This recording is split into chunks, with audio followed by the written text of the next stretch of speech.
Welcome Golfin fans to this evening's Golfin Live Diet and Nutrition Special. I'm your host Sam Carr and of course one of the Golfin coaches and content providers. Now this evening I'm going to bring to you our special guest Nicky Gilbert, who is an industry leader within diet and nutrition. She's got over 30 years in her field. She's worked with high performance athletes, Olympic athletes at that, Olympic coaches, national governing bodies. She's spent time working at Nottingham Forest Football Club. She's also worked at the very highest level of golf, and she's got some great stories to tell us about. And she's also an honorary assistant professor at the University of Nottingham. So a real industry leader. We're lucky to have her this evening. The interview that I did with Nicky, I recorded earlier on today. And over the past few weeks, the Golfin fans have been sending in their questions to us. So what I did, as always, is I looked through those questions. I sort of chunked them down and themed them down and set to Nicky 9 key questions that we worked through during the interview. So as I mentioned, I am live and I will be throughout. So if you do have any comments or questions, please feel free to make them. And I will pop back at the end following the interview as well, so we can just conclude. But I'm going to get straight into this interview. It's an absolutely fantastic one, lots of golden nuggets. So let's jump straight into the interview with Nicky Gilbert. Enjoy, Golfin fans. Welcome to the interview with Nicky Gilbert, Golfin fans. Nicky, how are you? And welcome to Golfin. Very pleased to be here with you. Excellent. Well, we're really chuffed to have you with us. Over the past few weeks and months, we've been looking at all sorts of different elements of performance psychology, strength and conditioning. So it's fabulous to have nutrition covered as well. So we've got a few key questions that you, the Golfin fans, have sent in. I've sent them over to Nicky as well, so she's well prepared to answer them for you all. So before we jump into the questions, Nicky, a little bit of background about you. Where you're at, what you've been doing, what's the story over the years? Oh, there's lots of stories, I think, but I've been a dietitian for over 30 years now, and sport has been a passion of mine throughout my life. So naturally, I was keen in my professional capacity to combine sport and nutrition, my two loves. Along with travel as well, not doing a lot of that at the moment, but obviously have done along with most of my working career.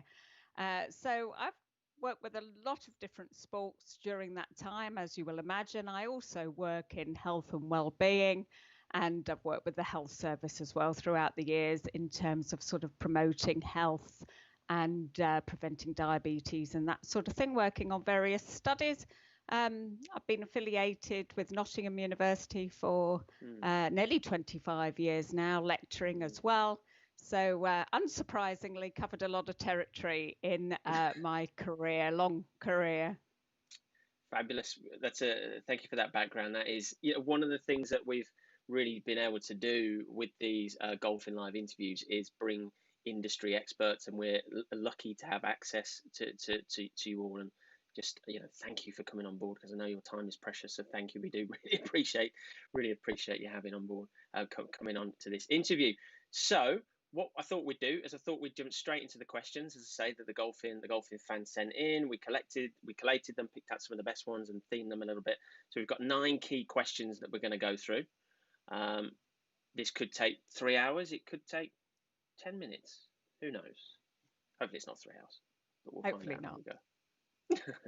Right, let's go. Let's jump straight into it. So question 1, I think this is a fascinating question to start off with, because I always hear people talk about this. So what is the difference between a nutritionist and a dietitian?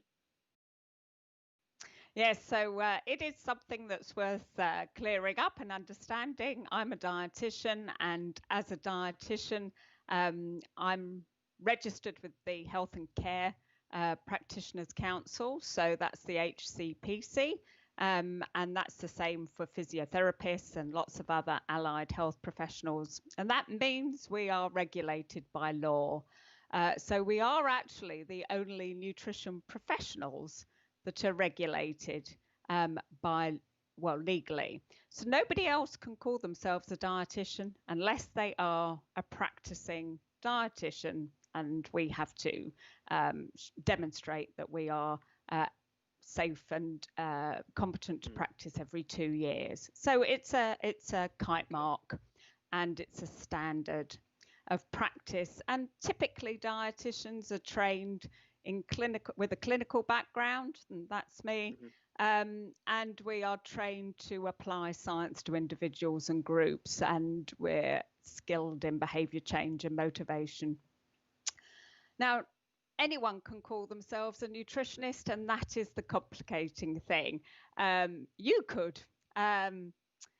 Many celebrities many celebrities can call themselves nutritionists, and often do, without any qualifications, skills or expertise. However, there are nutritionists who are very skilled, very knowledgeable, and there are voluntary registers for those nutritionists. And if you actually look on the British Dietetic Association website, you will see those details of those voluntary registers. In short, we do have a voluntary register for sport and exercise nutrition professionals. That's the SENR, and that is a register of skilled nutrition professionals in sport. But it's fair to say, with any nutrition professional or dietitian, it is worth investigating their background and expertise to see that it's the right area of expertise for what you're looking for. That is confusing, isn't it, really?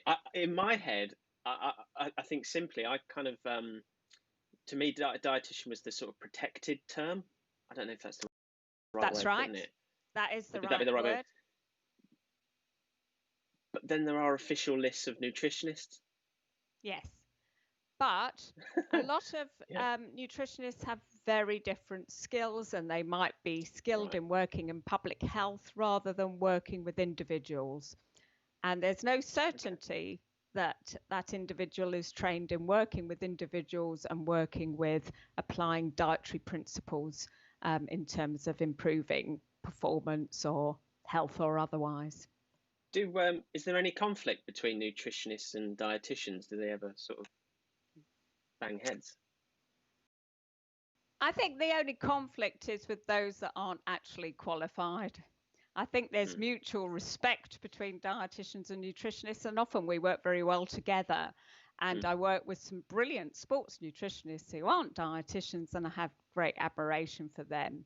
And I do think that it is the quacks and those that are selling products and marketing perhaps dangerous practices that are the ones we have the conflict with. They're often the ones that shout the loudest as well. I can imagine. Okay. Question 2, what experiences have you had in golf? So as you would imagine, over 30 years of a sporting career or working in sport, I've worked across a great number of sports. And initially, my background was very much in the sort of fueling aspect of sport, as sports nutrition started really at how can we support endurance. And around the 2000 mark, 20 years ago, we as professionals started to realize that we had a lot more to offer in terms of sports that required skill, accuracy, focus, as well as endurance. And so at that time, I started doing some work with what I would call lower intensity skill-based sports, such as golf, cricket, and even bowls. And we started to get some good data to recognize that putting sports science support into those sports, we could actually see some enormous performance improvements. Okay. So it was about 20 years ago I started working in golf, and those brave clubs that allowed me to go in and do some workshops with juniors and senior players. It started about then, and I've been very fortunate to work with one of our very talented professionals over the years very closely, and so yes, I've got reasonable expertise in working in this particular sport. Can I ask any questions about the professional that you work with? Maybe not name names, but what that story was like, or what the sort of impact was? Yeah, I'll give you a little bit of a story, as you'll appreciate. Confidentiality is a key part of what we do, yeah. But I'm definitely prepared to talk about the fact that in terms of improving an individual's performance and trying to raise them to the higher echelons, move them on, we were in a position where I worked with very closely with a physiologist, a sports scientist, and we recognized that we needed to improve the fitness of this particular golfer. He needed to become leaner and stronger, and also employ nutrition strategies that would help make a difference on the course in terms of play. So we put in quite a lengthy intervention, really, and this nutrition support was to support and underpin his training in the gym, to get fit, and also to lose weight, and also to develop more muscle mass so that he was strong and resilient and and better endurance. And then, of course, we put in different strategies for pre-competition, during competition, to be able to maintain that focus, skill, and concentration during the game. So actually, lots of different approaches. They worked incredibly well, and it meant that this particular person, who you all know very well, actually did perform well, changed the way they looked as much as anything, but changed the way they performed as well. Yeah, so I was going to say, what again, obviously confidentiality, I totally appreciate. What was the impact on their sort of performance levels, and maybe their personal mental health, maybe, or well-being? What was the overall impact of the interventions that you put in play? I think it's hard to isolate the nutrition interventions separately from all the other interventions, but collectively, nutrition as part of the sports science package, where we were looking at somebody losing weight and improving their performance during play, was quite startling, and it meant that this particular person did rise to the very top and achieve in a way that they hadn't been able to do before. And from a nutrition point of view, was the sort of strategy incredibly complicated, or were there also elements that were quite simple, and lifestyle choices and simple food choices? Sort of where does it, is it kind of, what are the components of something like that, really, at that level as well? Because we're talking like the top end of the game. But and a lot of people think at the top end of the game that it's all about buying the best supplements and products on the market. With this particular individual, it was food-based strategies, very much so. So that was about lifestyle choices, changing cooking techniques, approaches to food, and making the right decisions. And it was comprehensive, really. It was easy to make changes within the home environment. And then it is about individuals being able to make sensible choices when they're presented with them. And also being able to plan ahead and take things that are suitable. But this was very much a food first strategy, and all the sort of recovery products and things that we used were things that were made from food items in the kitchen, which went down really well. Absolutely. And see, it was fascinating. Yeah. So it's very easy to make up lots of tasty sort of shakes and nutritional products just using favorite foods. Because obviously we all see, don't we, as you mentioned when we were answering the first question, marketing campaigns from companies, and it's all quite elaborate, and they claim to. I don't think at Golfin we believe in magic, but they claim to sell that, the magic solution to nutrition and how. But actually, you're saying that even at the highest level, simple, everyday, the items that this individual required could be just made from stuff at home, stuff that you can get in the supermarket. Absolutely. And I think that a word of warning for everybody involved in professional sport is that we do know that around the 40% mark of doping cases in professional sport come from contamination from supplement use. So we spend a lot of time educating young professionals about how to choose things properly. There's always a risk with taking products. And consequently, when somebody turns around and says, actually, I like doing things with food, it makes it a lot simpler. Okay. Great. Thanks for sharing those insights. I know confidentiality is always difficult, so thank you for sharing those with us. That's fine. The next question that came in, have you seen any nutrition practices that have shocked you or that you think are dangerous? I think the simple answer to that is yes. I've seen an awful lot of shocking and potentially dangerous practices over the years, and they amount from, well, huge ranges of things. In a clinical setting, I've been witnessed young children who have never eaten a proper meal. So that's one extreme. And then when I was a student many years ago, the phrase muesli belt malnutrition was coined, which was, inadequate nutrition in families and young people from very well-meaning parents who were enforcing overly healthy diets on the growing adults and growing children, and actually impeded their growth. So there are those sorts of extremes of well-meaning individuals and so forth that have caused harm. But I think in sport, the one thing that I witnessed that was possibly the most dangerous and the saddest scenario was a GB athlete who was ill and injured, and he had been persuaded to replace most of his food with supplements.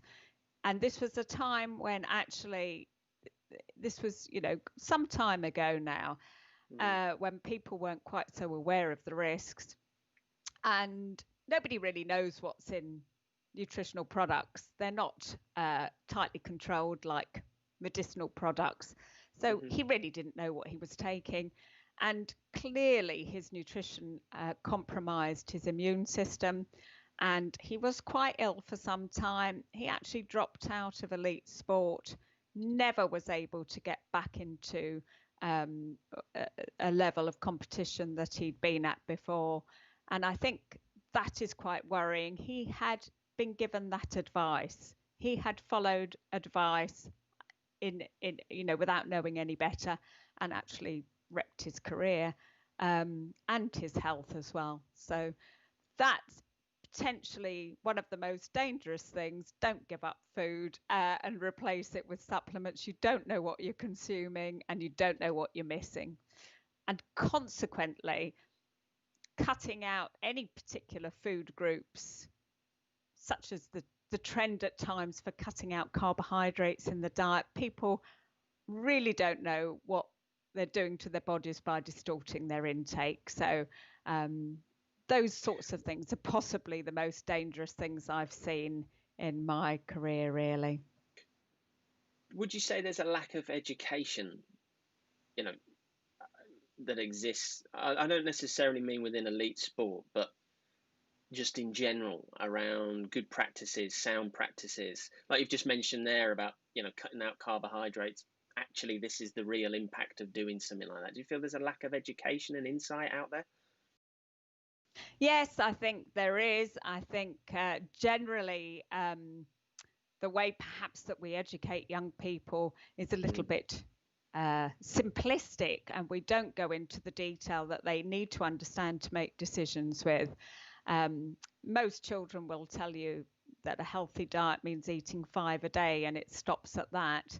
They need to know more. But also, I think the minute you start Googling for information, you are bombarded by all sorts of propaganda, myths, and, all kinds of conflicting information. And that's when people often come to me and say, I really don't know what I'm doing, or what to believe. And that is the problem with our industry at the moment. Are especially young elite athletes in any sport, are they being educated more these days around that? Obviously, that extreme example you gave about the GB, the athlete, are young athletes being educated more around taking maybe responsibility or being more aware of what goes into supplements, or questioning the advice that they're given? Is that something they're being encouraged to do, or is the standard of advice that is given, is that improving, or both, or what's sort of going on there? It's quite mixed. I would say if we went back to pre-London Olympics, there was a lot of money invested in junior athletes and development potential. That's probably less so now. I've seen a little bit of a slip back in that regard. So it really does depend. Some sporting groups will bring in the right individual, and some don't even go there. We would obviously encourage everybody to use registered professionals and guide them towards sport and exercise nutritionists who are skilled with developing athletes and children, and that's not everybody. Yes. Okay. Let's have a look at question 4, which is, okay, that links in nicely. What does research tell us about nutrition? Are there any the latest trends or findings? Is there much research out there? What does it tell us? Well, I think the important thing to recognise with nutrition is it's a relatively new science. And so there is a limited scope to the amount of research, but obviously there's plenty of investment in it. And I think the important thing to recognise is that when it's reported in the press, they often like to sensationalise things and perhaps suggest that what we have practiced and what we've known before is wrong. And that's actually not the case. Nutritional science is evolving, and we build on our knowledge all the time. And that doesn't mean that previous research was wrong. So we still know that eating saturated fat is not healthy for us, and we know that we need a balanced diet to live a healthy life. I think the biggest challenges for nutritional science at the moment are actually the way that we are living. So we are living longer, and the conditions that were causing morbidity and mortality 20 years ago are not the same as they are now. And the risks for the older individual, we are starting to understand more about the influence of nutrition on cancers, dementia, and obviously diabetes and obesity risk as well. So I think the important thing is to look at nutritional science in the context of what's important to us and how we as human beings are evolving. We're living longer. If we want to keep healthy and have a good quality of life, we need to employ nutritional strategies that will underpin that. And that is really where current research is going. From an everyday perspective, where can people go to find quality information? Are there any good sources that you could name, or good, whether it's websites or institute, whatever it might be? Because as you say, newspapers and all that kind of stuff, they throw a claim out, don't they? And well, about anything really, but underpinned by what? But people believe it, people listen to it. From a nutrition perspective, are there any good sources of information? Yeah, absolutely. And I think if you're looking at finding out something to do with health, then NHS Choices website is always a good one to go to. And for basic information, then it is very, very helpful. So first port of call, that's always a good approach. But the professional organisations and the professional bodies that train and are involved and support dietitians and nutritionists are good to look at as well. So the British Dietetic Association has food fact sheets, which are really easy and useful to read for the public. And so does the British Nutrition Foundation, and the Nutrition Society is also worth looking at as well. Fantastic. All right, next question. What are the best foods and drinks to consume during a round of golf, and why? Something golf specific. Yes, so thinking about golf in particular, for the typical golfer, the biggest risks to your game, really, hydration is key. Why is hydration so important? Because if you're dehydrated, you very quickly lose some skill, accuracy, concentration, and it doesn't help if you're going around feeling thirsty and distracted either. So we would certainly encourage people to go out in a hydrated state and obviously take fluids with them. So what type of fluids would you choose to drink? Water is always a good one, and obviously if you're carrying it in your kit bag, it's safe if it spills. There may be occasions where more nutritious drinks are helpful, and that might be some of the sports drinks, the isotonic drinks and so forth can be useful for providing rapid hydration and some fuel. We always have a word of warning about overusing those because of the negative effect on dental health. So that's always something to be aware of. Okay. And milk has been a huge hit in recent times, but obviously you'd want to take it out in a chilled packaging. But milk is a wonderful product in its own right because it's largely an isotonic drink if it's skimmed milk or low-fat milks, and it provides both fuel as carbohydrates and protein, which can help start the recovery and repair. So there's a few things for you to think about there. Food-wise, it depends on how long you're out for, and it depends a little on what you've eaten beforehand. But it is useful to top up on a little bit of carbohydrate as you're going round, just to maintain that glucose that's going to the brain and also to the muscles. So what are the best sorts of carbohydrate you can take out with you when you're doing those things are what we would call slow release carbohydrates, or some of you in the know might know of them as sort of low GI carbohydrates. And that would be something like a sort of granary bread sandwich. You could take a few small sandwiches with you. You could take some dried nuts, dried fruit, and of course some ordinary fruit. Those sorts of obvious snacks, oaty bars, oaty biscuits, that type of thing. Milk. In all my years in golf, no one's ever told me about milk. Well, that's a bit of a revelation for me there. Yeah, just be careful. You don't want to take it out in a non-chilled container. It's not very nice if you but obviously there are a lot more products, bottles and so forth you can take that keep things chilled. And if you like milk, it's a cracking drink. I always say during these interviews that there's normally 3 or 4, often 5, like golden nuggets, and that is one of the best golden nuggets I think I've ever uncovered. Milk. There you go. Yep. Obviously, this isn't a question that I've mentioned to Nicky before, but what impact does coffee have? Wonderful. On the body, yes. Pre, during, post coffee? What's the truth? Coffee is, what we would tend to, obviously, is one of our favorite sources of caffeine, isn't it? And most of us can't get up in the morning without some form of caffeine, whether it's tea or coffee. And at this point, I'll just mention, obviously, it's in chocolate and cola and lots of the energy drinks as well.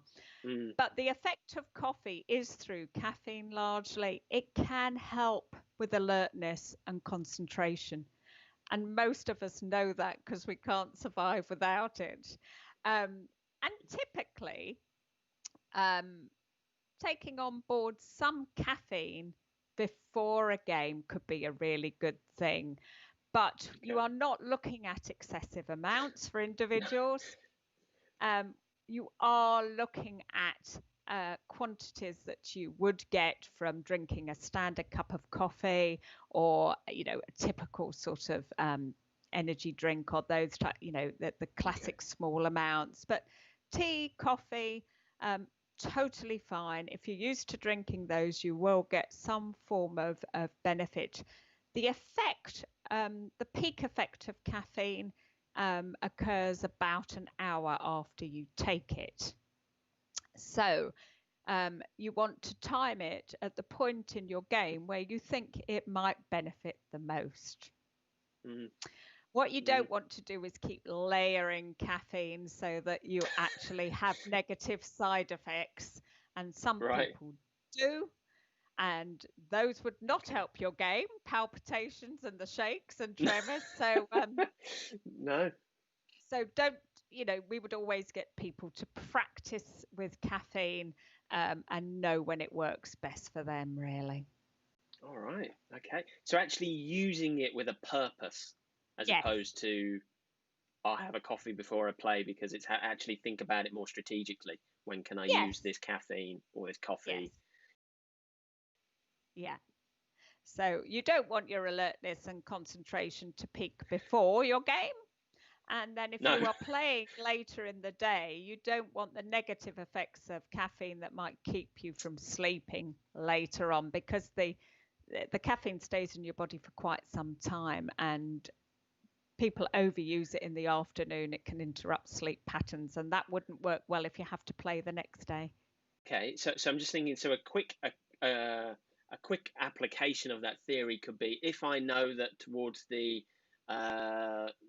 back half of the back nine while I'm out playing, maybe when I sort of start on the 10th hole, have some coffee, and by the time that works its way through, it might just help pick me up for when I get to the 15th, 16th. That might just help sort of keep me a little bit more alert and sharp. Yes, and if it's a milky coffee you're carrying in your flask, you serve that purpose as well, of a little bit of fuel and some nutrition as well. Milky coffee. Hashtag milky coffee. Brilliant. That's brilliant. I love that. Right, question 6. Does good nutrition really make a difference to the way I perform on the golf course? Or is it marginal gains, or can it have a big impact? I think nutritional strategies will have a very individual effect depending on where you're starting from. So the person who's never engaged any sort of nutritional insight or practice into their game will have the most to gain. That is almost certainly the case. And for those that have worked maybe through academies and got to elite level, it becomes the icing on the cake, looking at little tweaks. I think the important thing with nutrition is to recognize that we change all the time. Our bodies change all the time. And we need to be constantly thinking about what we're eating or drinking to suit our bodies and the environment in which we're competing. So it's no good saying, I've done this, it works, I'm going to carry on doing this religiously, because one particular nutrition application won't work from one day to the next. You need to be thinking about whether you're hydrated and whether you need to drink to correct dehydration, or whether you're just looking at maintaining optimal levels of hydration. If you're playing in the heat, you're going to have to drink a lot more than if you're not playing in the heat. And your drink choices would change too to promote absorption of that extra fluid. So there needs to be constant thinking about, it's a dynamic situation. What do I need to eat? What do I need to drink in these particular circumstances? But for most people, there will be a gain, and the gain might be due to performance enhancing effects, or it may be that actually you need to change body composition, lose some weight, or gain some muscle mass. And those are obviously much longer term strategies that people need to think about. Okay.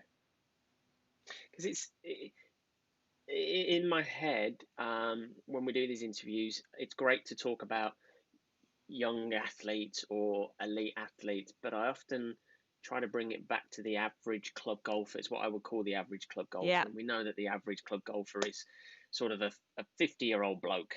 You know, that's kind of what the average club golfer is, sort of an 18 handicap, that kind of area. Yeah. I'm presuming nutritional, from a golf perspective, the nutritional demands, the nutritional strategy will obviously change with age. And am I right? Would I be right in saying that the older someone gets, the requirements or the ingredients into their strategy will change as well? Well, absolutely. And I think that for most people in their 50s or around that mark, you're starting to probably put on a little bit of weight. That is the norm for some people, and that will impede the game. So people need to think about what they're eating in terms of their general health and well-being, as well as how it affects their play directly. So if somebody happens to perhaps, have put on a little bit of weight during the coronavirus lockdown, for example, you will find that slows you down and you're more fatigued as you're playing.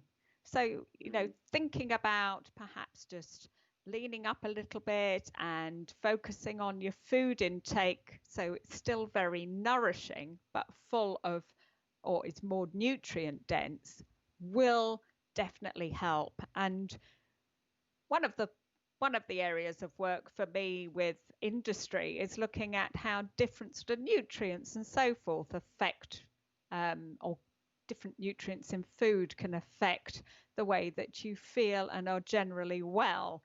And we know that there are lots of different things in foods that can nourish the brain. And that is a key part of golf. So if you have a well-nourished body and a well-nourished brain, then you are likely to perform better. Okay, there we go. So a pint of beer and a bacon sandwich before going out and playing golf probably isn't the best strategy. No, and no, definitely not. But it's one of those things people have got in the habit of doing, isn't it? And the reality is that we know that alcohol dehydrates you. It's full of calories, perhaps, that you don't want to consume in a drink form. So we would encourage people to drink other drinks.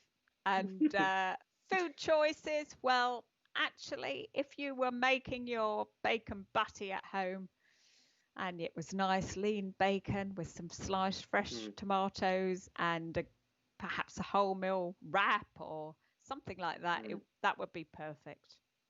There we go. Brilliant. That's definitely a nugget right there. Question 7. Okay, that ties in nicely as well. What should I eat and drink after I play golf?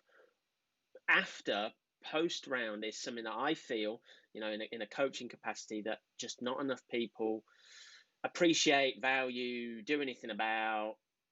They might do some stuff before, they might do some stuff during, but once the game's finished, once they've got off the course,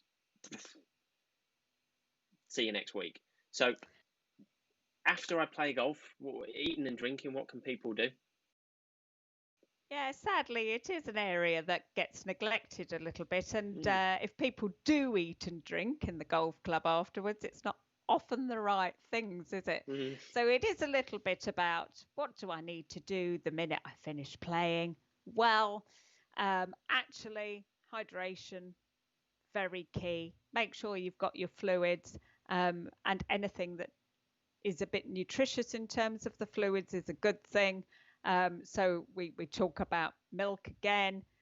Those kind of things could be useful. But if you don't want to get your nutrition through fluids, then obviously eating something can be quite important.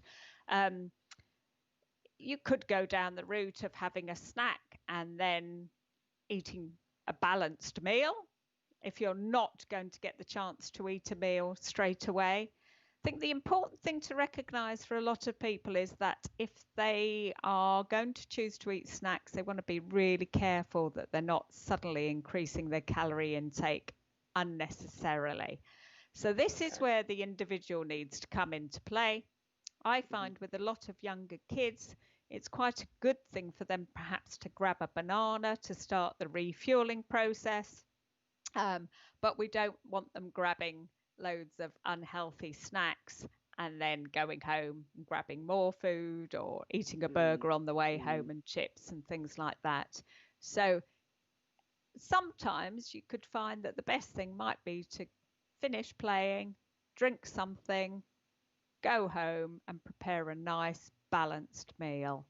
And obviously a balanced meal being one that provides some protein, whether it's fish, meat, eggs, nuts, lentils, whatever floats your boat, and some carbohydrates. So you're looking at, the usual potatoes, rice, pasta sort of thing, and plenty of vegetables. And that's what we would consider to be a balanced meal. Okay. Excellent. I think that's really thank you for explaining that, because I think that's a phrase that we often hear a lot, isn't it? A balanced meal. Yeah. But what is a balanced meal? So thank you for sharing that. Okay, question 8. There are so many diets and fads. What really makes up an effective and healthy diet? Okay, so an effective and healthy diet follows on from what we were talking about. But largely, I will stress this right from the word go. We all have different food preferences, likes and dislikes. So one person's healthy, balanced diet isn't necessarily another person. So we should work out what we like to eat and we should enjoy it. So a healthy diet should be an enjoyable one for most of us. But it is about a balance of different nutrients that will keep us healthy, and the major food groups are that you should include some lean protein sources. So that would be that you would try and focus your meal on some, you could include meat if you're a meat eater, eggs, fish, but try and vary that protein intake so it's not the same thing all the time. We've talked about starchy foods. Carbohydrates are so key. They break down to produce that energy that fuels our body and our brain. Without it, we simply can't perform or think particularly well. But we do know that the sort of whole grain varieties of carbohydrate are so important for that. And carbohydrate also comes in the form of sugar. So we steer people towards choosing their carbohydrate from the whole grain, higher fiber, complex carbohydrate sources, rice, pasta, potatoes, sweet potatoes, quinoa if you like it, bulgur wheat, all those grains. And the vegetable aspect is so key on your plate as well, and obviously some fruit as well. Is that where the whole cut carbs out of your diet fad came from, the link to sugar?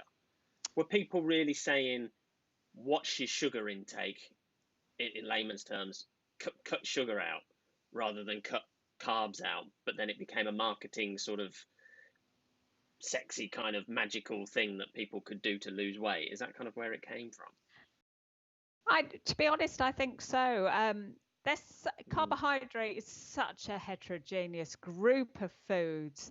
And if I was to lay them all out on the table, and you'd have your honeys and sugars and all those sorts of things, cakes, biscuits, donuts, all the sugary, high fat foods, at one end, and then your completely different source of carbohydrates at the other end of the spectrum, your whole grain breads and rices and pulses and so forth. And those foods, they carry all manner of different nutrients as well. So you will be getting very many more vitamins and minerals.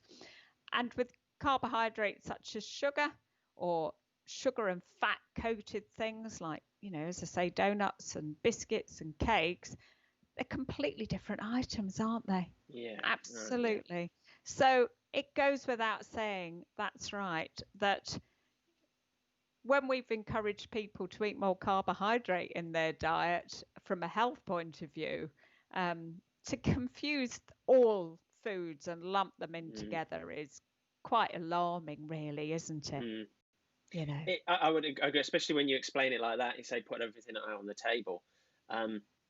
They are so different, but it's worrying, isn't it, that I'm going to call it a fad of no carb diet appears to be so popular. Yes, it is quite worrying. Dangerous. It is dangerous. It's dangerous on many levels, because if I was to cut carbohydrate out of your diet, you would not feel very well.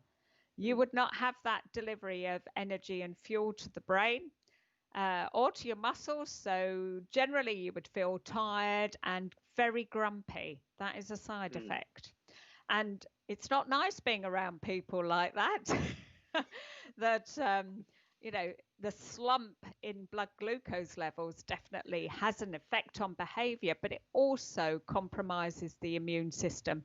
So not only does it affect our ability to perform physically and mentally, but it actually has an effect on our immunity. And so at the moment, it is definitely something we wouldn't be encouraging people to do. And then especially from a golf perspective, if you play golf 2 or 3 times a week and you're buying into the low carb diet, you're certainly not going to be fueling yourself correctly for your game of golf either, or your multiple games of golf during a week, are you? No, you're not. And a lot of people choose to do it to try and lose a bit of weight quickly. And the reality is that when you cut carbohydrate out of the diet, you stand on the scales, you lose weight quite quickly. But what you're losing is that energy store, what we call glycogen, in your muscles. And glycogen is stored with water. So if you haven't put the glycogen back, you also don't have water in your muscles, and you look like you are a lot lighter on the scales, but it's not fat that you've lost particularly. And so there becomes a little bit of a delusion there. Hydrating yourself, nourishing and refueling your muscles is a good thing, just not excessively. So we're going back to the whole marketing, propaganda, magic solution thing here, aren't we, with the no carb fads that exist? It's just an oversimplification, and it's not a sound and safe one. Last question, question 9. What are your top tips for creating a healthy body and mind? And I love this question because as a dietitian, I'm totally passionate about food. Obviously, it's what I love working with. But what creates a healthy body and mind isn't just food related. So it's a lovely way of pulling it all together. We know that people will perform well if they pull their diet together, sensible eating habits, but also combine it with exercise and activity regularly through the week, and of course sleep, which is so important as well. And we know that sleep has a massive influence on the way that we metabolize fuels and how we perform as well. So they are all interlinked. Diet, activity and sleep are all interlinked. And if we can try and optimize all three, rather than perhaps try for perfection in one, then that is what will help create a healthy body and mind.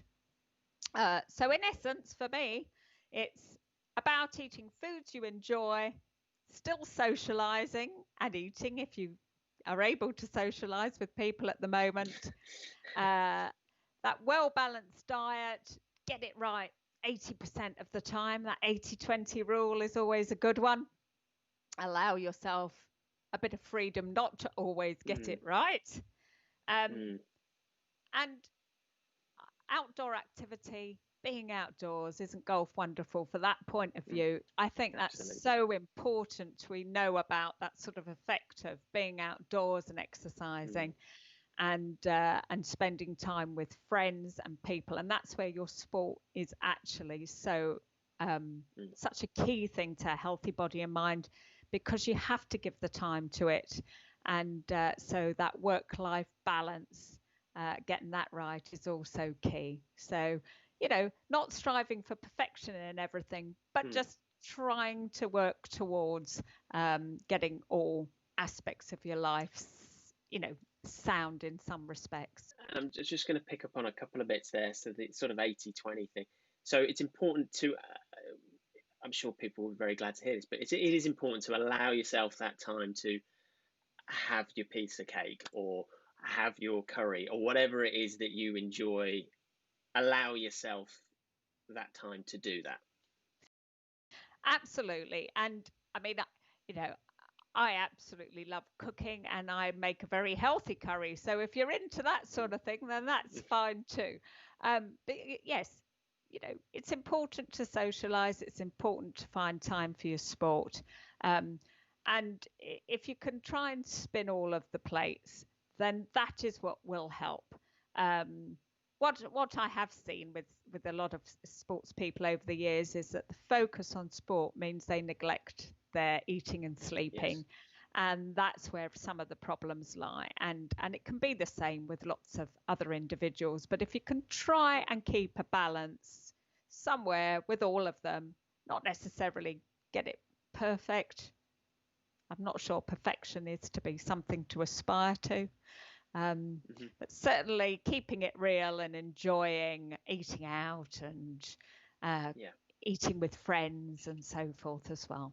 Fabulous. Well, Nicky, that concludes our time together. So thank you for working through all those questions and taking the time to prepare your answers as well. Is greatly appreciated. How can the viewers, the listeners, if they want to, can they get in touch with you or the Derbyshire Institute of Sport? Where can I signpost them to? Okay, so I work as an individual practitioner, but I also work with the Derbyshire Institute of Sport as part of a team. So if somebody is looking for a package of support care, then the Derbyshire Institute of Sport is an excellent starting point. And you could also use the Derbyshire Institute of Sport to signpost individuals towards me as well. So Chloe Maudsley at the Derbyshire Institute of Sport will be happy to receive any sort of comments or queries or about individual consultations regarding myself or any sort of team working. People go direct to you as well, or is it best to go through you can come direct to me as well, and that would be directly to my email address, which I'm sure you can make available on this. Will do. I will make it available. Excellent. Nicky, thank you for your time. Thank you for joining us, me and the Golfin fans. So thank you for your time. Well, I hope you've all found it useful. It's been a real pleasure talking with you, and I hope you all get out there and really enjoy the best part of the weather and so forth before the winter comes in. Christmas is on its way. It is. It is. Thanks, Nicky. Thank you. Welcome back, Golfin fans. I really hope you enjoyed that interview with Nicky Gilbert. As always, lots of great information, lots of golden nuggets, and what an interesting story she had to tell about a certain professional golfer right at the top of the world game. Obviously, Nicky couldn't mention the golfer's name, and she hasn't told me either, actually, so I don't know who it is either. I'm sure a few of you will make your own conclusion, come to your own conclusions about who that is, but I don't know. But nevertheless, fantastic insight. Even the best athletes in the world, the most talented sports people in the world, just focus on some of the core basics, and it can really improve their nutrition and, of course, performance on the golf course. A key point for me is, yes, milky coffee, absolutely milky coffee. Maybe I've just missed milky coffee over the years, and milk went out on the golf course. If I have, somebody please let me know. But that's a bit of a revelation for me. I'm certainly going to try that, and I'd recommend you all to try it.